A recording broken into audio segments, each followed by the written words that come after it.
came from. Right.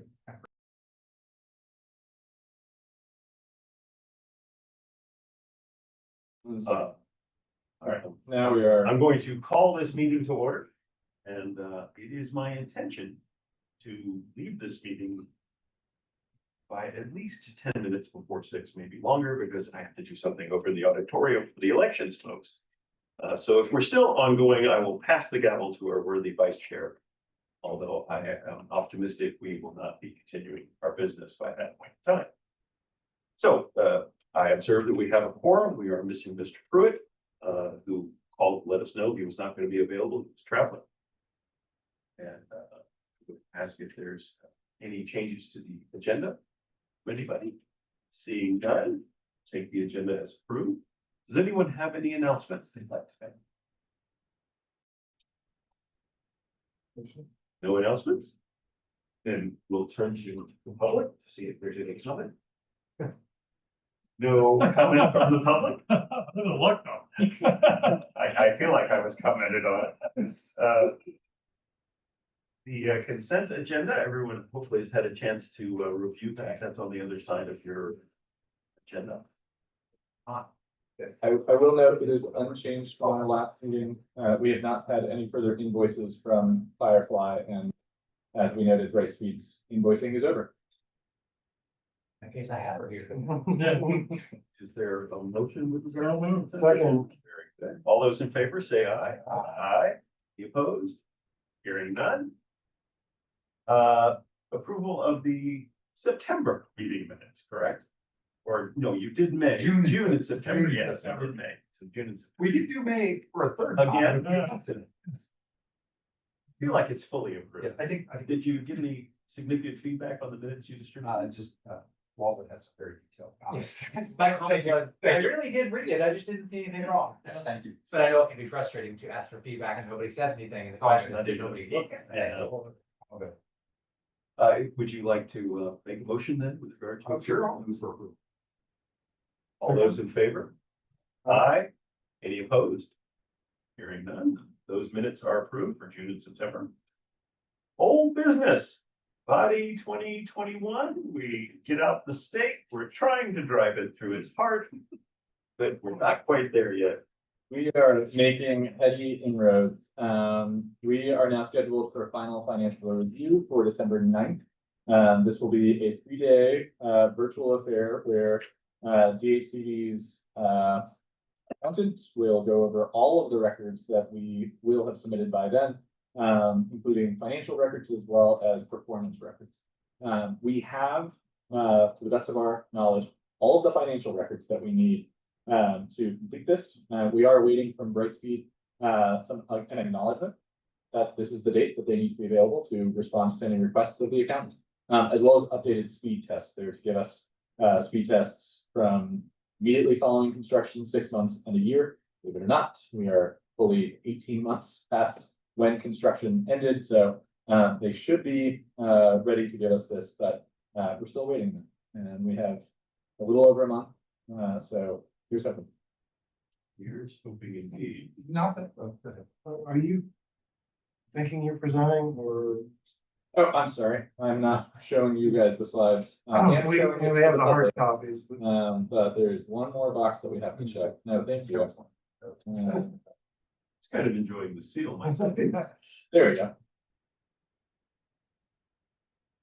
There we go. Not that there's probably a lot of public interest in an audit, but is this something the public can, you said it's a virtual meeting? It is a virtual process. The auditor sets aside 3 days and spends the day secluded in her office going over all of the documents. So it's really just a Calls and asks questions. Okay. So I and Brightspeed It's just a business meeting. are to be available. Yeah. And they gave me a choice to pick a date that I didn't like, so. I don't expect to be called. I was just curious how it was done. Thank you. Yep. Any other questions on that? No, let's go Body 22, not a whole lot to update. Work is continuing. They are working on the design for the Earlysville fiber hut. So that way they can firm up the dates for the Earlysville and Windrift project areas. They are still expecting to have those completed within this year. And that otherwise, they hope to have pretty much all of the other project areas done within about a month and a half. That is later than we necessarily wanted, but they are still moving in the right direction. And we have nothing else to report as far as that goes. In a clear abuse of power, I note that my neighborhood is still dead last on the list. With council present, we have done everything possible to ensure. To take it off the list. But unfortunately, this is a major construction project. Permitting and construction delays are expected. And so far, we have seen good performance out of Firefly, and we expect that to continue even with these delays. Oh, no, I'm only grousing because I can't wait to get the fiber. Do you know if they finalized the station, the hut down at Esmond? The Esmont hut is long settled, and I think it's built. Okay, They actually are, I think, pretty close to activating in the Keene area. That one was one that they really hoped that they could finish it before the summer was over, but just couldn't quite get the timing to work.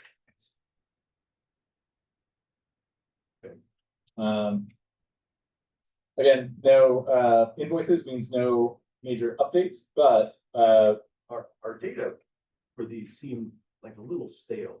Is there anything newer?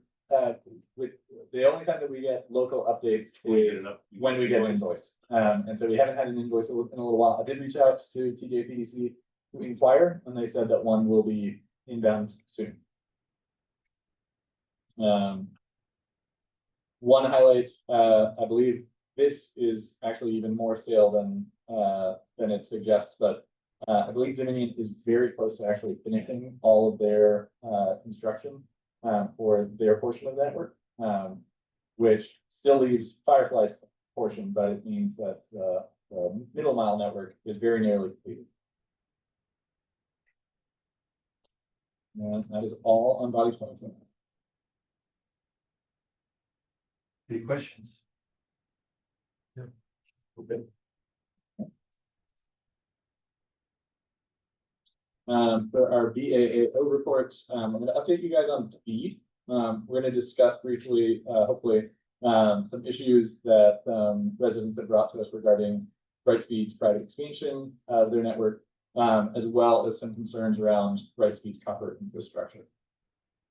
Starting with speed, most of this we've already discussed. The big changes that we now have the date by which we should receive final approval for our BEAD locations. So to review, Albemarle County BEAD locations were all assigned to Comcast. Although the original number is around 1,300 locations, the de-obligated list is 525, and we believe that many of those are actually already served by Comcast. And so the final number should be in the 300 range. The BEAD program runs from 2026 through 2030. Our hope is to work closely with Comcast over the next several months to ensure that our 300 locations are served in 2026. This is part of an effort by Comcast to overhaul its entire network in this market to a fiber to the home solution.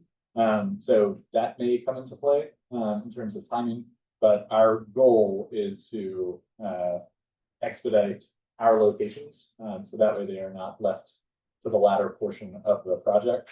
Do we have any leverage we can use to help make that influence? We have developed a strong relationship with Comcast when it comes to providing excellent service, collaborating on projects where possible, and digital inclusion and affordability. So I'm hopeful that based on our prior relationship, we can convince them that this would be a net good for the community and a net good for the corporation. Sorry, that was the only slide there. with that in mind, I did want to mention here, we are hoping to have a resolution, proclamation, acknowledging that, with the December 4th announcement, Albemarle County is now in a position to, celebrate, that at least on paper. We have a plan for universal broadband access that reaches every location in the county. That is something that has certainly been the goal of this organization. And so, the hope is to have that, for the board on December 10th. That makes the overseas party make more sense. Sure, Bill. Yeah. So hopefully, we will have that, on the schedule for December 10th, and hope to see all of you there for this. And we will, reach out to, former authority members, as well as Mike, and other, former board members, in the hopes that they can join to celebrate this accomplishment. Isn't it trouble if we're all there? Isn't that a meeting of board? Not unless you're discussing Board board. meeting items. Okay, so even though this is on the agenda, If the We're good. board, if the board of supervisors is having, and if we're there to witness the celebration of it, it's not a, well, I'm sorry. I'm sorry. Yeah, I'm sorry. No, I- And you were doing so well. Trevor is you all would be in attendance, be acknowledged, not there to conduct a meeting. And as long as you don't congregate together and Right. discuss we'll wait. an item that would be on your board's agenda. I will have name cards and seats scattered throughout the auditorium. Yeah. We have 4 board members at that meeting, all. Are you working on the logistics side of that with clerk's office? I've already contacted the clerk's office to let them know, and, our counselor will be helping me draft the proclamation, and we'll get it on the schedule. Kaki's aware. Jackie's aware. We are intending to have a true celebration of this, probably in the spring. So that way we can be past the construction phase for body 22, and really be in a position to highlight that we're 300 away and well on our way to making that 0. I want to make a quick PR suggestion. It's announcing this will inevitably mean anybody who does not currently have service will be sending angry emails. So I don't really know how to present that. It's not the job of anybody in this room, as best I know, to be focusing on the PR for that, but I think we want to show due deference to the folks saying, how are you celebrating this? I still don't have a connection. I am really hopeful that this being in December means that the areas that we hope will be served in 6 weeks or so will have gotten the good word by then. I think yes, to all of that. I also believe that, we can certainly expect board members to acknowledge, during that proclamation, the continued work necessary. Yeah, we have a plan for full coverage. Exactly, and with, that in mind, we are separating the idea of a proclamation from an actual celebration of the accomplishment. Because Right. we want to make sure that people understand that we're not celebrating when they're not connected. We are celebrating at a point where we can say, 99.9% of Albemarle County, is on somebody's schedule to have service delivered, not just, like service successfully. And if I'm still not connected by that time, you count on me mentioning that too. Yeah.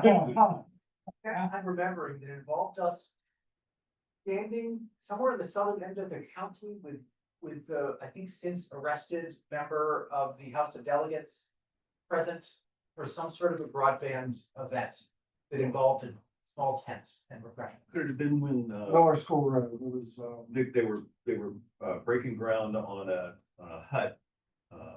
Firefly was breaking ground on a hut. Midway, and Midway. Midway. Yeah. Okay, it's just, I was trying to remember the last time that we had some sort of a public event. There hasn't been anything to celebrate, I mean, lots of small moments, but I am glad that there's the intention for the proclamation and also waiting until spring for a hooray, we did it thing.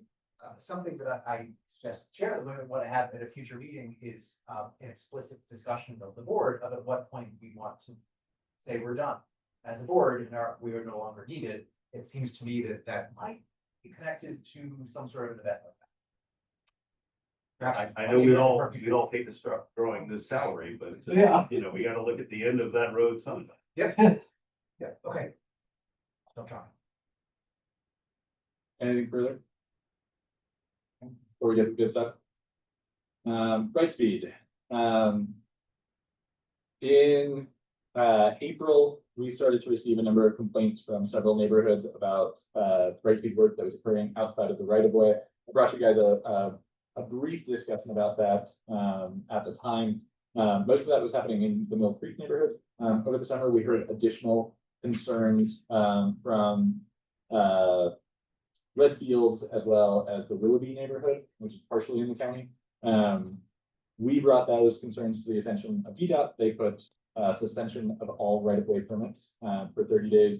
And since that time, the suspension has been ended. VDOT has preliminarily released 12 permits at a time for Brightspeed to work, with promises that they're going to have foremen available, ensure that workers are working safely, and that they're abiding by all of the conditions of the permits. As one of those that we have seen be effective, if you drive past certain neighborhoods, you'll see these placards outside that says Brightspeed is coming. And from what we understand, they are delivering on their promises to perform as prescribed in the permit.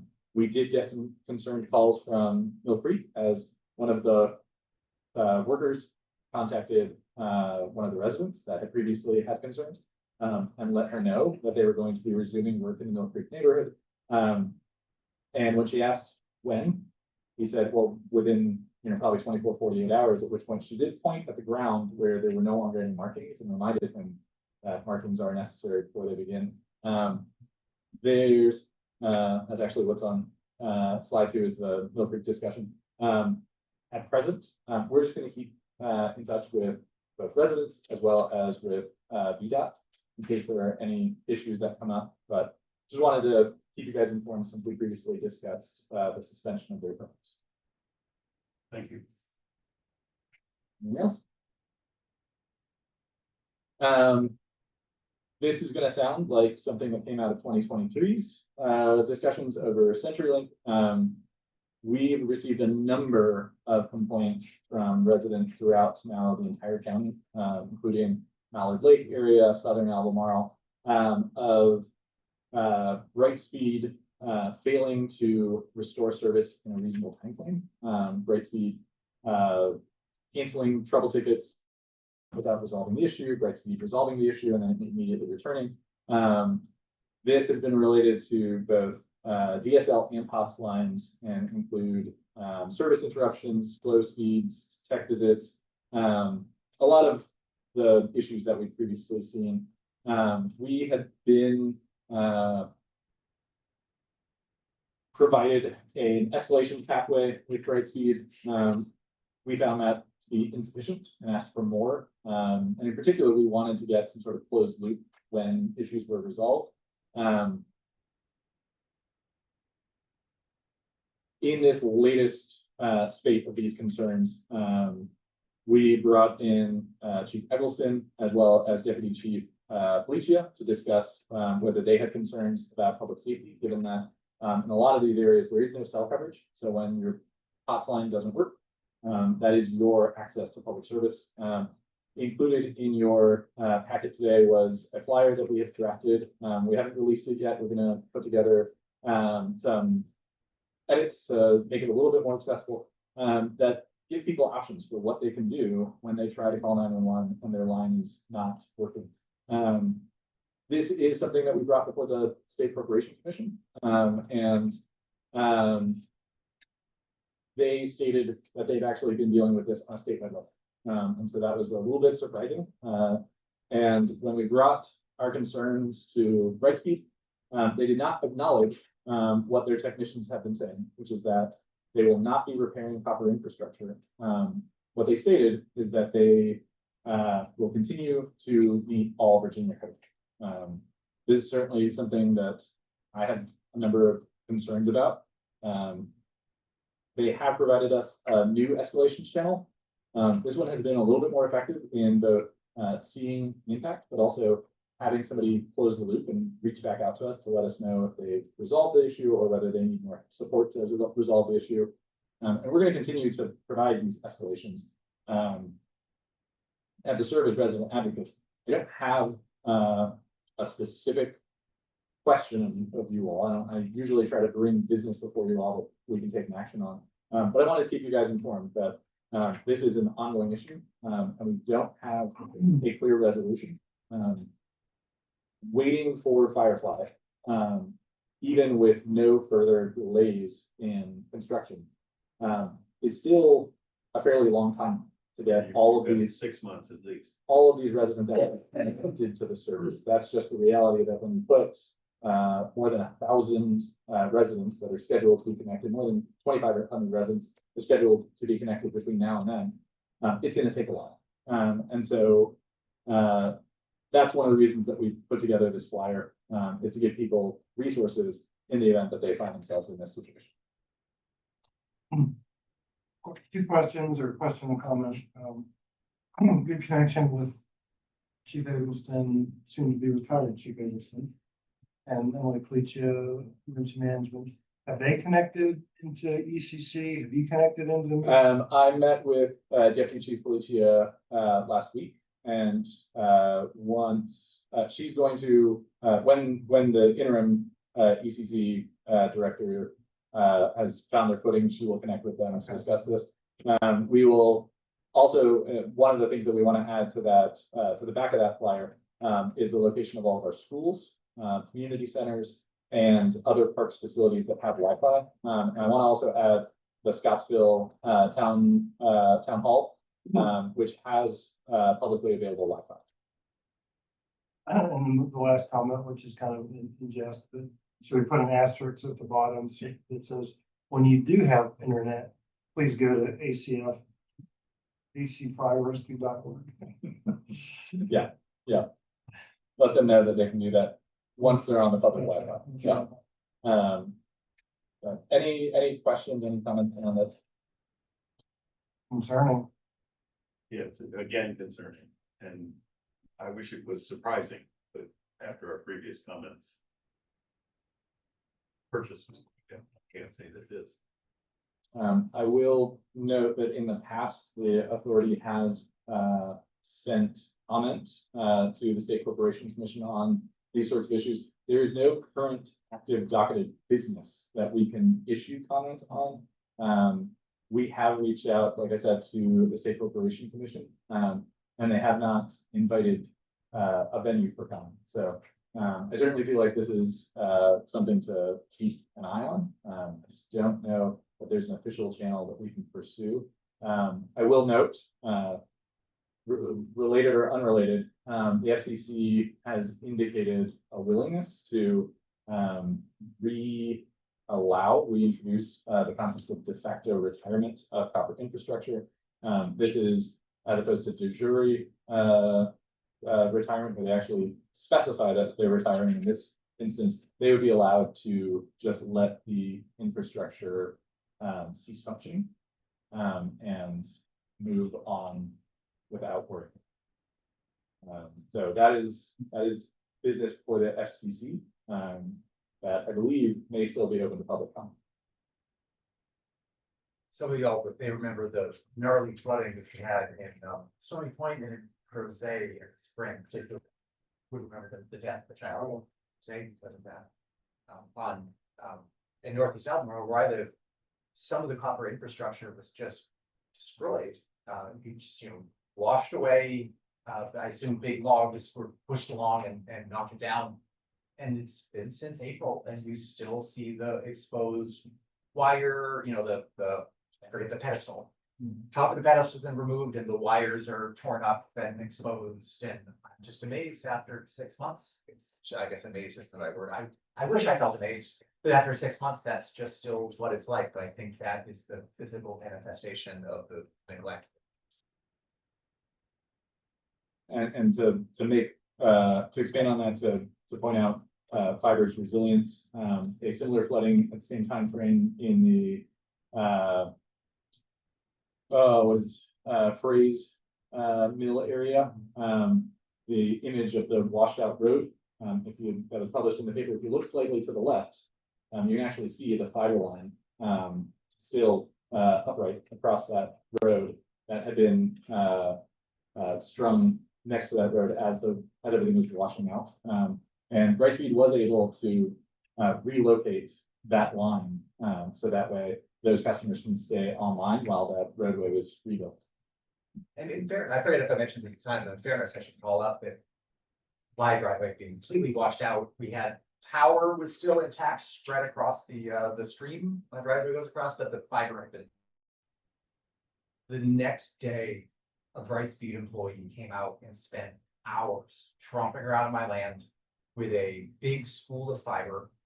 He went I don't know, maybe 3/10 of a mile as the crow flies up to my house through the woods, running fiber and crawling around in the crawl space under the house, getting it hooked up, and I had fiber by the end of the day. Wow. Now, getting that buried was a whole, yeah. that took a long time. They couldn't understand that I wasn't a new customer, that this was running across the stream, and I couldn't have my driveway repaired until they fixed the fiber. I had to put off driveway repairs for a month, because it would have cut off my fiber connection. So bureaucratically terrible, but the guy who came out and just put in there's no way he planned to spend half the day on this. It was a buggy, uncomfortable day. And he did it, and it was just a lifesaver for me professionally, because I couldn't get in and out of my driveway. The cars were stuck. I couldn't go to a place with fiber. So kudos to that. I feel bad that I can't remember his name, but really very impressive. I didn't possibly imagine he would just get it done. And we've heard a lot of comments in a similar vein that the local technicians have gone above and beyond to try to resolve resident issues, including rehabilitation, replacing what equipment they can at switches to try to find a suitable circumstance for everybody's service. I just think that there's clearly an infrastructure need that is not currently being. Yeah, I will also mention every interaction I've ever had with their repair crews, like the people who actually work for Brightspeed, it's just so good. They're just empathetic. They're honest about what they're confronting and about getting it fixed. Those who are on the ground. Yes. Those are on the phone. That is the distinction. Which is harder to get them when your phone's not working anyway. And it was over 4 months. Right. That the line was across our road. Yeah, road. Yeah. Yeah. And I'm glad that your line is now buried. And I hope that it serves you well. Until we get. Okay. All right, I feel like that was we're the fun slipping part. into a morass here. Thank you, Chair. Point out the difficulties we're having with Brightspeed. I think it's nice every so often. Yes, to yes, yes, highlight the good things. Mr. Chair, shall I move to new business? Please. Somehow staying obliquely on Brightspeed, thanks to various revisions to our body 21 budget. There will be a significant remainder of funds. Our original fund balance was 640,000. The amount paid to Brightspeed was 554,657.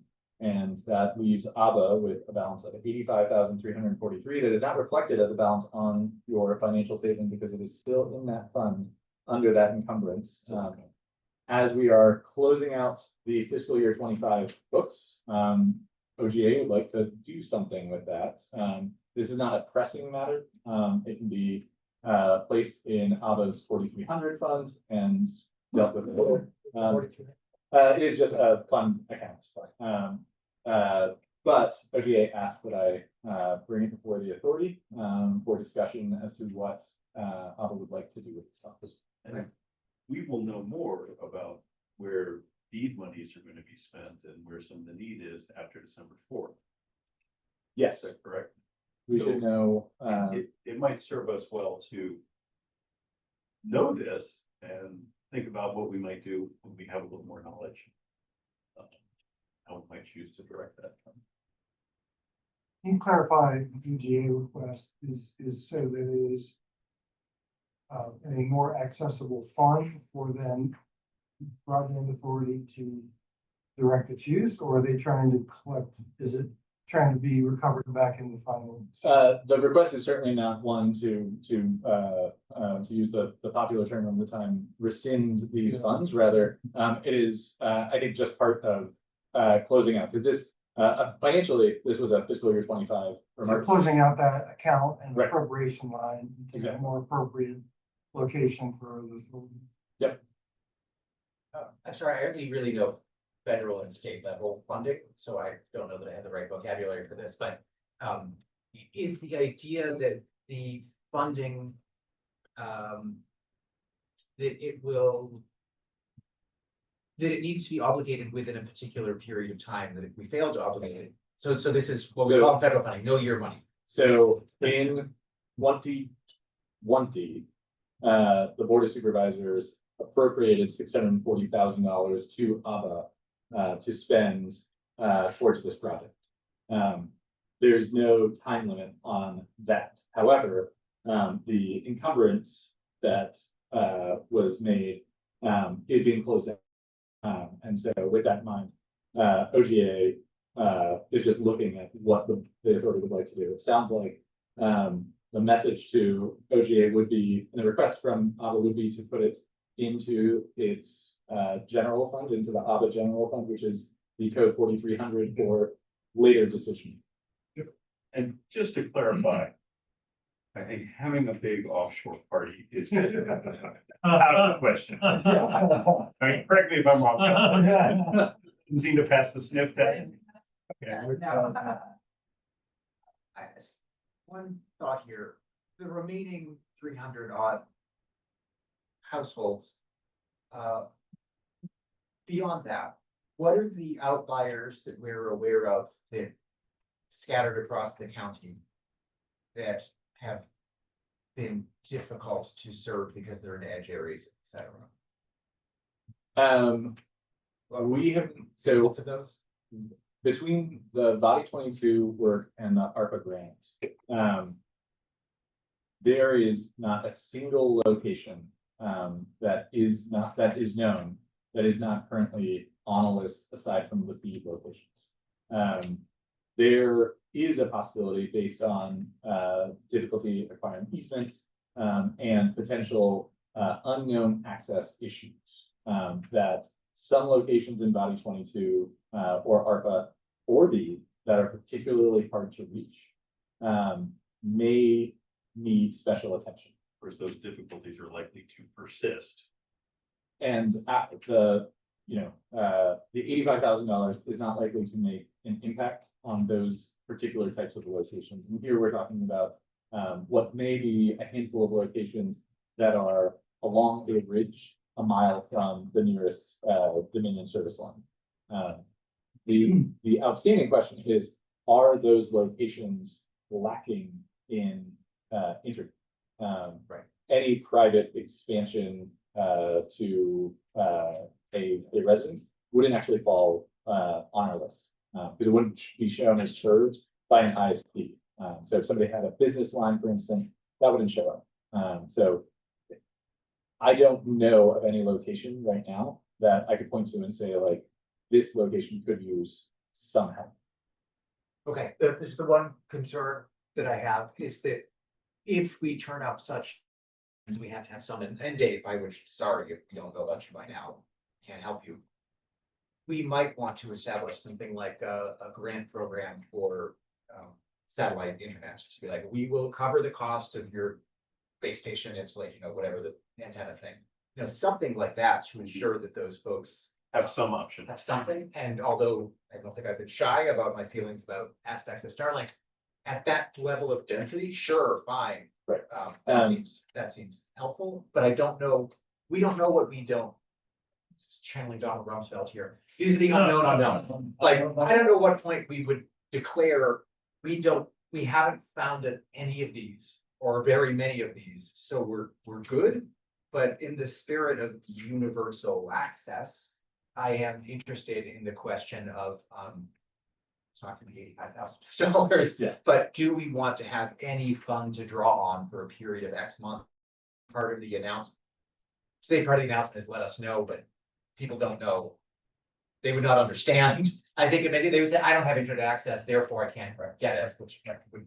So yeah, I don't know how you discover this. I'm on the bead list, but I don't know I'm on the bead list. Right, so I don't know how we draw a line there, and then just relatedly, a question for this is there any relationship to the allocation of this funding being allowed to persist in the existence of ABBA as opposed to the broadband costs. That is, if we vanish, does that money need to be returned at the same time? I assume so. We have the authority to spend it, nobody else does.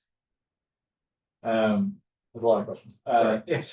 Body 25 was originally going to be announced concurrently with the BEAD award announcements. With the change of administration priorities and the benefit of the bargain round, DAC has put off any Body 25 announcement, but the Body 25 round was specifically going to be establishing, I believe, a rotating fund specifically for that sort of issue where, for whatever reason, locations were missed or were not included and cannot be included in any BEAD work. And so the Body 25 process would fill in those dots. Okay. As to the funds, the timeline for paying all of the Body 22 projects will go into well into 2026. Just the way that they do their billing is generally 3 to 4 months behind. This is now currently more than 3 to 4 months behind. And so there will be more bills to pay for quite a while. Okay. So certainly ABBA's dissolution is not imminent. Even if ABBA decides to not meet any longer, I believe that the board can still accommodate and the county can still accommodate paying those funds out until they're exhausted and until everything's been spent. So I don't think that there's, again, I don't think that there's urgency in this decision. You're bringing awareness to this topic. Yeah.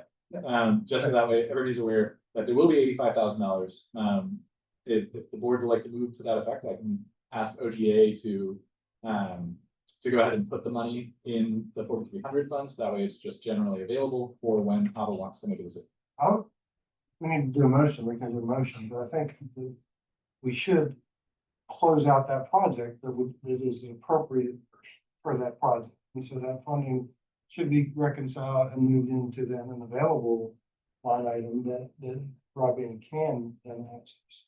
Because right now it's unusable for us. So I think we want to pursue that recommendation and do the accounting piece to move the money back to where it is now, dollars that can be accessed for whatever the We intention have is. previously voted to amend our agreements to unencumber those funds that way, and those agreements have been executed. I think you're down to just the administrative work of moving money. So I don't know that we even need to have. I don't think so. for that. I'm looking at It's not already balanced to vote on what he said it. I will consult with council to make sure the prior decisions reflect a desire to move those funds to a more accessible place. Okay. I'm good. And I look forward to seeing what these results are. That'll focus our further discussion on. Has any other municipality in Virginia yet announced a certain completion of the universal broadband? Louisa will beat us. That is still They something should be that something for one. In Lexington, places like that, where it's relatively small, seem to do. Yeah. They may not have announced it, but they had achieved it long ago. even Arlington is still looking at pockets that they're going to need a few years to get to. So Hard to imagine. Yeah. I mean, it's one thing to have it available, obviously, you don't force everyone to take it. Right. But yeah, no, there's Louisa is going to beat us, and I think Louisa will be the first municipality in Virginia that will be able to earnestly declare universal access. Yeah, I'm happy for it. And Louisa deserves a win. it sits in Mike's craw in such a delightful. Yeah. But, We said make a note, we're number 2. thanks, Mike. Right. What else do we have, First sir? you ask. That is all. Any other business that already wants to move forward?